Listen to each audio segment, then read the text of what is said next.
Ada pertanyaan mendasar di banyak pikiran masyarakat, yaitu apakah kebijakan luar negeri kita saat ini sudah yang terbaik untuk bangsa dan negara? Apakah miring ke satu penjuru ke Tiongkok melanggar kebijakan bebas aktif dalam politik luar negeri? Apakah meledaknya COVID saat ini masuk kategori gelombang kedua? Seluruh Jawa Bali merah catatan penyebaran COVID-nya. Ada apa ini? Apakah karena 2 juta orang mudik lebaran kemarin? Atau ada tangan globalis yang masuk? Menjawab pertanyaan sederhana ini akan menjawab pantaskah jabatan 3 kali dilakukan dengan merubah atau mengamandemen Undang-Undang Dasar. Banyak yang mendukung jabatan 3 kali beliau karena merasa manfaat kehadiran beliau di jabatan tersebut. Namun, partai politik yang masing-masing sudah punya putra mahkota ingin juga sang putra atau putri mahkota menjadi orang nomor 1 atau nomor 2 di Indonesia. Strateginya adalah dukung 3 kali dengan syarat putra mahkota atau putri mahkota jadi orang nomor 2-nya. Kalau tidak,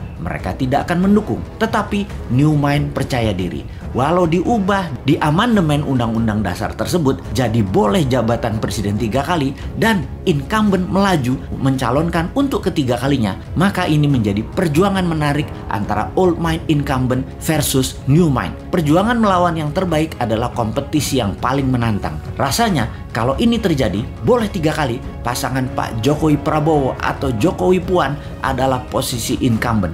Dan New Mind dengan PD-nya akan mengatakan, saya lawan, saya maju, saya berminat untuk mengalahkan Old Mind. New Mind posisinya pasti tidak akan ke obor Tiongkok, tidak ke B3W-nya G7. Semua diakomodir, tapi kecil aja, secukupnya. Namun yang mayoritas adalah kekuatan bangsa sendiri. Kekuatan bangsa sendiri artinya sejarah berhutang panjang oleh pakar ekonomi kelas dunia katanya akan berakhir. Produk dalam negeri, domestic direct investment, dan kebijakan produk pengganti impor, anti fossil oil, dan mendukung energi terbarukan, serta baterai akan mendominasi ke depannya. Kita urai sedikit apa yang akan terjadi 4 tahun ke depan di dunia. Dalam pertemuan G7 Juni 11 sampai Juni 13 tahun ini 2021 yang dihadiri 7 kepala negara, di mana yang hadir semua tidak ada yang menggunakan masker, hadir dengan pesawat pribadi masing-masing, akhirnya mendapatkan kesepakatan.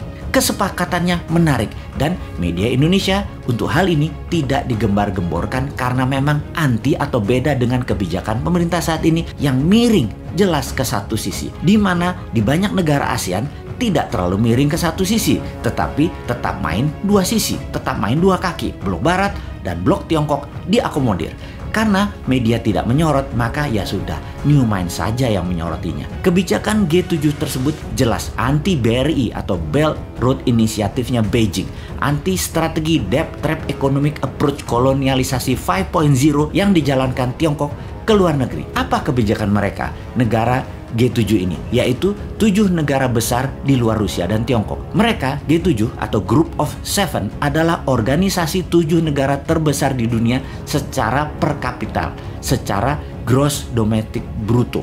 Negara-negara ini adalah Kanada, Prancis, Jerman, Italia, Jepang, Inggris, dan Amerika Serikat. G7 menyumbang hampir 60% dari kekayaan bersih global atau sekitar 317 triliun dolar. 42-46% dari produk domestik bruto atau PDB global dunia.